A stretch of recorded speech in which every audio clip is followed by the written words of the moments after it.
ধান 103 বাংলাদেশ ধান গবেষণা ইনস্টিটিউট উদ্ভাবিত একটি উচ্চ ফলনশীল আমন ধানের জাত। 2022 সালে এ জাতটি জাতীয় বীজ বোর্ড কর্তৃক ছাড়করণ করা হয়। জীবনকাল 128 থেকে 133 দিন, যা ব্রি ধান 87 এর সমসাময়িক। এ জাতের ধান গাছের কাণ্ড শক্ত, ডিগ পাতা খাড়া, লম্বা ও চওড়া। ধানের শীষ লম্বা এবং ধান পাকার সময় এর ছড়া ডিগ পাতার উপরে থাকে। এর চাল লম্বা ও চিকন, এ কারণে এর বাজার মূল্য বেশি। এর ফলন বিঘা প্রতি 22.5 মণ। বৃষ্টি নির্ভর রোপা আমন মৌসুমে এ জাতটি চাষ করতে হয়। চাষ কৌশল অন্যান্য উচ্চ ফলনশীল রোপা আমন ধানের মতো 1 আষাঢ় থেকে 23 আষাঢ়ের মধ্যে ব্রি ধান 103 এর বীজতলায় বপন করতে হয়, অর্থাৎ 15 জুন থেকে 7 জুলাই পর্যন্ত বীজ বপনের উপযুক্ত সময়। সে হিসেবে চারা রোপণের উপযুক্ত সময় 23 আষাঢ় থেকে 31 শ্রাবণ বা 7 জুলাই থেকে 15 আগস্ট। 25 থেকে 30 দিন বয়সের চারা মূল জমিতে রোপণ করতে হয়। রোপণের সময় সারি থেকে সারির দূরত্ব 25 সেন্টিমিটার, গোছা থেকে গোছার দূরত্ব হবে 15 সেন্টিমিটার।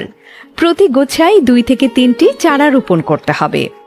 ব্রি ধান 103 চাষে বিঘা প্রতি 24 KG urea, 11 KG DAP, 13 KG MOP এবং 9 কেজি জিপসাম এবং 1.6 কেজি জিঙ্ক সার প্রয়োগ করতে হবে।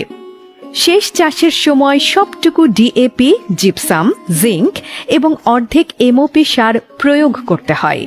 ইউরিয়া সার সমান 3 ভাগে ভাগ করে চারা রোপণের 10 থেকে 12 দিন পর প্রথম কিস্তি, 20 থেকে 25 দিন পর দ্বিতীয় কিস্তিতে এবং 35 থেকে 40 দিন পর তৃতীয় কিস্তিতে প্রয়োগ করতে হবে।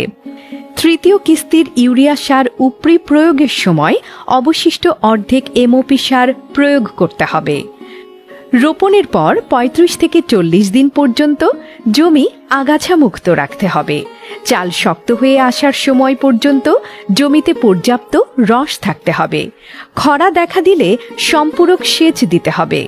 ব্রি ধান 103 এর রোগ বালাই এবং পোকার আক্রমণ প্রচলিত জাতের চেয়ে কম হয়।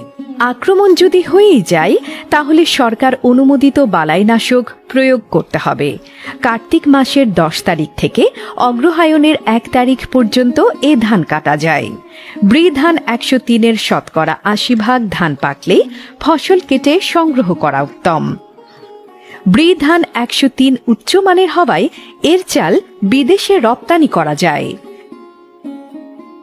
ব্রি ধান 103 চাষ করুন, অধিক আয় নিশ্চিত করুন।